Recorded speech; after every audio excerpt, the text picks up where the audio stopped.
to begin with breaking news at 6. Crews responded to a house fire in Bloomfield earlier this morning. You're taking a look at the scene.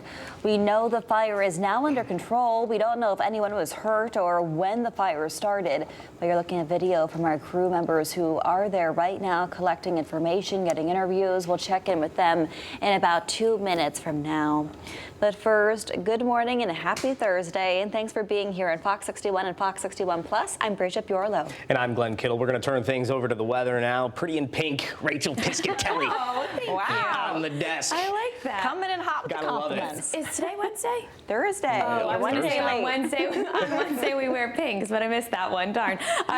Temperatures yesterday on Wednesday were quite nice. They were in the 80s across the state, lower 80s and upper 70s, around 79 degrees in Waterbury, 82 the high temperature in the Elm City. Today is going to be warmer, and even this morning is no exception. We are warmer than this time yesterday, anywhere from 2 to about 10 degrees warmer, even 11 degrees warmer in southeastern Connecticut right now. So as you're stepping out the door, the humidity isn't all that bad, but numbers are fairly comfortable. The upper 60s already towards New Haven, 65 in Hartford, 57 degrees right now in Willimantic. So out the door this morning, we're starting off in the 60s. By this afternoon, even late morning, we're around 76 degrees, and we continue to see those numbers get up there. By noontime, 83, and I think we're going to touch upper 80s to right around 90 degrees. And this evening looks quite nice too under sunny skies. So make sure you stay hydrated as well as put that sunscreen on today too. 87 degrees in Milford, 89 in Wallingford. We'll make a run at 90 degrees in the capital city, southeastern Connecticut, in the lower 80s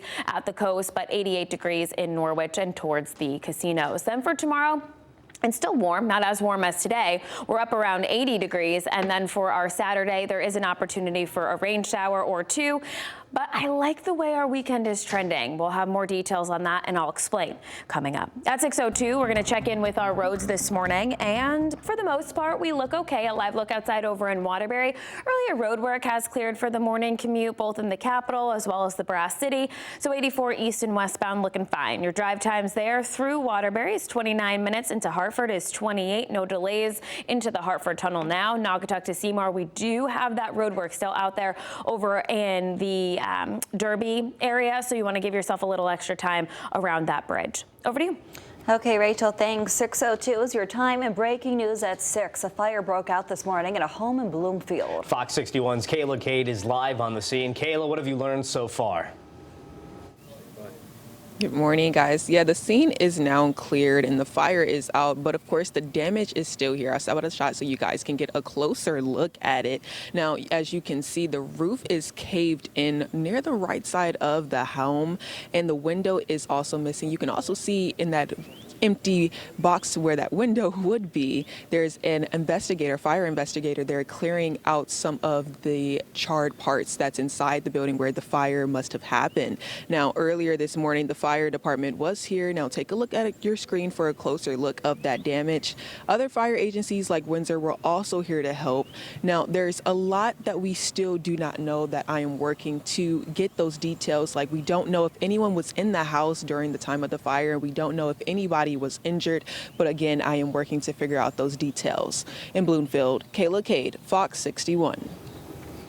Also breaking news at 6, a plane crash in India with 244 people on board. This is new video just into our newsroom. You can see a massive plume of black smoke near where the plane crashed. We know the plane was a Boeing 737.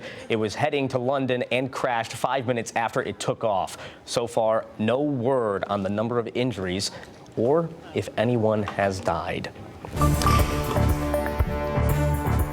Dozens of protesters rallied in downtown New Haven to stand against the recent immigration and customs enforcement raids that have been happening around the country. And this comes after a woman in New Haven was taken into ICE custody right in front of her kids. Fox 61's Valerie Moravi has the latest on their message. Yeah, people from different communities gathered Wednesday afternoon to protest against deportations and federal immigration policies. Now, this hits closer to home after city officials say a New Haven mother was detained by ICE in front of her children Monday morning. Continuing the fight until the deportation machine is destroyed, is deconstructed, is ended. A statement made loud and clear Wednesday in New Haven. Dozens of protesters gather outside the federal building on Court Street, rallying in unity against recent detentions by immigration and customs enforcement agents. Wednesday rally came after city officials said a New Haven mother was detained by ICE while taking her 2 children to school Monday morning. New Haven Mayor Justin Ellicott said the city was not notified of any ICE activities. We were notified about it through the community. Our police department reached out to ICE and confirmed that it did happen. The way that it happened, if true, is deplorable. That ICE boxes in a mother with an 8-year-old and a 13-year-old in her car and arrests her. As terrifying. My kids are about that age, and my kids, I can't even imagine if my children all of a sudden saw their mom arrested and taken away in front of them. So there's many ways that ICE can conduct their business. This is not an appropriate way. Now, Lugo says Unidad Latina en Acción will remain close to the Martinez family in times of need. In New Haven, Valerie Moravi, Fox 61. Valerie, thanks. And similar protests have erupted across the country. You're taking a look at some of them here. The Trump administration says its choice to deploy National Guard troops and Marines to Los Angeles is meant to enforce public safety and maintain peace. Local leaders argue the move has ignited fear and increased tensions only further. Here's Ted Lindner with the very latest.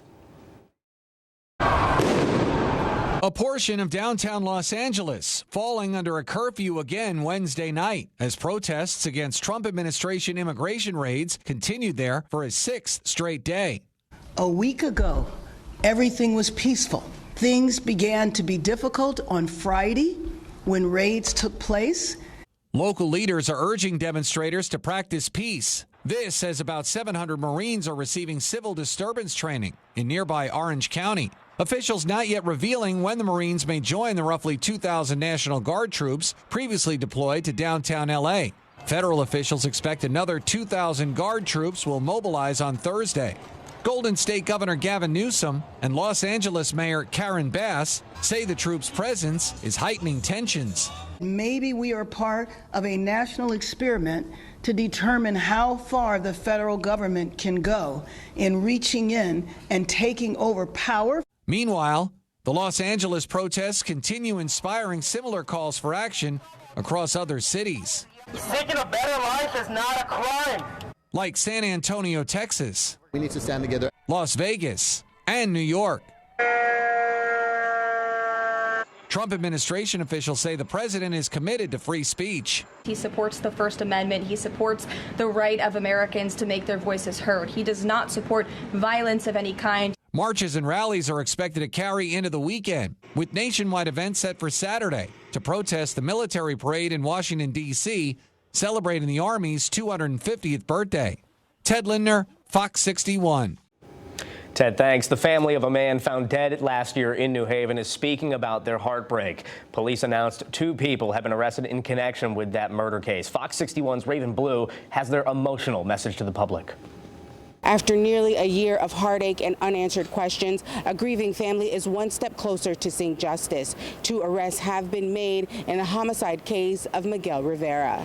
New Haven police announced Wednesday afternoon 2 arrests in the killing of Miguel Rivera last year in the city. Police say Rivera's body was found face down in a stream near Hemingway and Eastern Streets. An autopsy later revealed he had been strangled. Police say through advanced technology and with the help of the community, they were able to identify and arrest 2 suspects. Anna M. Gonzalez, 51187 of New Haven, has been charged with the following: murder, conspiracy to commit murder, felony murder, robbery in the 2nd degree. And a second suspect, Anthony Horvath Rodriguez, date of birth 2/16/97 of New Haven, was also charged with murder, conspiracy murder, felony murder, and robbery in the 2nd degree. Both have been taken into custody and each are being held on $2 million bonds. The Rivera family is asking for continued privacy at this time. During the press conference, New Haven Mayor Justin Ellicott stressed that if anyone takes a life in the city of New Haven, they will be found and held accountable.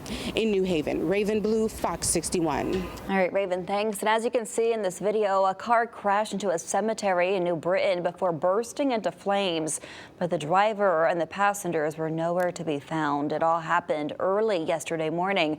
Fox 61's Jamel Johnson went to the crash site and he met with one neighbor who was woken up by what he heard. Earlier Wednesday morning, a car came barreling through this gate at St. Mary's Cemetery in New Britain. A neighbor I spoke with showed us video of the aftermath. This is the scene Wednesday morning inside the cemetery. Jason Bartone lives across the street. Bartone says he and his sister wanted to help the people inside the car, but says they ran away. Police and fire marshals say no one was hurt. When they got to the crash, they say no one was there. Investigators did not say where they think the driver and passengers may have gone. As a result of the crash, several graves were damaged. I did meet the lady that owned these earlier today. She's just more worried about, you know, it's a whole disrespect issue when it comes to graves. It's a very deep subject for most people. I think that's the most harm that came out of this was the disrespect for the dead. It is a very traumatic experience. I was pretty calm most of the time, but it is very jarring to get woken up by an almost explosion 20 feet from you. I just hope they find the people that did this and bring a little justice to the families that took a huge loss on this. Now, police tell us the New Britain Fire Marshal's office will be taking over the crash investigation, and we'll update you when we learn more. In New Britain, Jamel Johnson, Fox 61.